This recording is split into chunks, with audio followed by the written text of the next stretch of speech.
aquí en el Café de Arboletus, vamos a presentar la tapa del concurso, que sería una milhoja de hummus que va sobre una salsa de mencía, vino mencía, y acompañada con un cóctel de frutas macerado con coñac. Y después lleva también un acompañamiento, que es una guarnición de cebolla frita en azafrán. El hummus es un paté árabe que lleva garbanzos, ajo, comino y zumo de limón. Entonces ya haríamos aquí la mezcla. Así.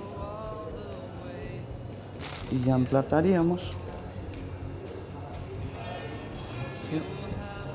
La macedonia, o sea, es a base de frutas naturales, tomate cherry, y la caramelizamos con un poco de coñac y va flambeada.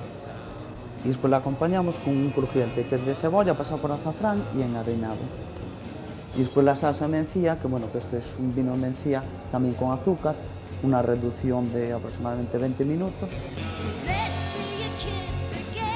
Y bueno, esta tapa me gustaría que la acompañaran con un vino, un Ribera del Duero cosechero, que sería, bueno, yo creo que sería un conjunto muy bueno.